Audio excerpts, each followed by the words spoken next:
ಆಸ್ಪತ್ರೆಯ ವಾರ್ಡ್ನಲ್ಲಿ ಪಾರಿವಾಳ ಕಾಗೆಗಳ ಅಟ್ಟಹಾಸ, ನೈರ್ಮಲ್ಯದ ಬಗ್ಗೆ ಸಾರ್ವಜನಿಕರ ಆಕ್ರೋಶ. ಎಚ್ಡಿಎಆರ್ ಆಸ್ಪತ್ರೆ ಭರವಸೆ.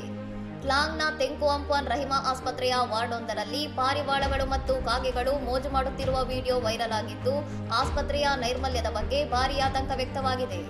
ರೋಗಿಗಳು ಚಿಕಿತ್ಸೆ ಪಡೆಯುತ್ತಿರುವ ವಾರ್ಡ್ನಲ್ಲಿ ಪಕ್ಷಿಗಳು ಓಡಾಡುತ್ತಿರುವುದು, ಹಾಸಿಗೆಗಳ ಮೇಲೆ ಮಲ ವಿಸರ್ಜನೆ ಮಾಡುತ್ತಿರುವುದು ಮತ್ತು ರೋಗಿಗಳ ಆಹಾರವನ್ನು ತಿನ್ನುತ್ತಿರುವ ದೃಶ್ಯಗಳು ಎಲ್ಲರನ್ನೂ ದಂಗುಬಡಿಸಿವೆ.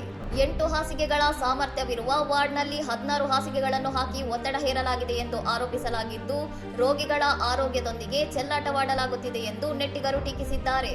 ಪ್ರಕರಣವನ್ನು ಗಂಭೀರವಾಗಿ ಪರಿಗಣಿಸಿರುವ ಎಚ್ಡಿಎಆರ್ ಆಡಳಿತ ಮಂಡಳಿ, ಆಸ್ಪತ್ರೆ ಆವರಣದಲ್ಲಿ ಮರಗಳನ್ನು ಕತ್ತರಿಸುವುದು ಮತ್ತು ಪಕ್ಷಿಗಳ ಉಪಸ್ಥಿತಿಯನ್ನು ತಡೆಯಲು ಅಗತ್ಯ ಕ್ರಮಗಳನ್ನು ಕೈಗೊಳ್ಳುವುದಾಗಿ ಘೋಷಿಸಿದೆ. ಸರಕಾರಿ ಆಸ್ಪತ್ರೆಗಳಲ್ಲಿ ನೈರ್ಮಲ್ಯ ಮತ್ತು ಮೂಲಭೂತ ಸೌಕರ್ಯಗಳ ಕೊರತೆಯ ಬಗ್ಗೆ ಆಕ್ರೋಶ ವ್ಯಕ್ತಪಡಿಸಿರುವ ಸಾರ್ವಜನಿಕರು, ಸಬ್ಸಿಡಿ ದರದಲ್ಲಿ ಚಿಕಿತ್ಸೆ ನೀಡಿದರೂ ರೋಗಿಗಳಿಗೆ ಕನಿಷ್ಠ ಸುರಕ್ಷತೆ ಮತ್ತು ಘನತೆ ಇರಬೇಕು ಎಂದು ಆಗ್ರಹಿಸಿದ್ದಾರೆ. ಆಸ್ಪತ್ರೆಯಲ್ಲಿ ಹವಾನಿಯಂತ್ರಣ ವ್ಯವಸ್ಥೆ ಅಳವಡಿಸಬೇಕು ಮತ್ತು ನೈರ್ಮಲ್ಯ ಕಾಪಾಡಲು ಆಡಳಿತ ಮಂಡಳಿ ಕಟ್ಟುನಿಟ್ಟಿನ ಕ್ರಮ ಕೈಗೊಳ್ಳಬೇಕೆಂದು ಈ ವೈರಲ್ ವಿಡಿಯೋ ಮೂಲಕ ಹಲವರು ಒತ್ತಾಯಿಸಿದ್ದಾರೆ. ಇನ್ನಷ್ಟು ಸುದ್ದಿಗಳಿಗಾಗಿ ನೋಡ್ತಾ ಇರಿ ಸೌರಂ ಟಿವಿ.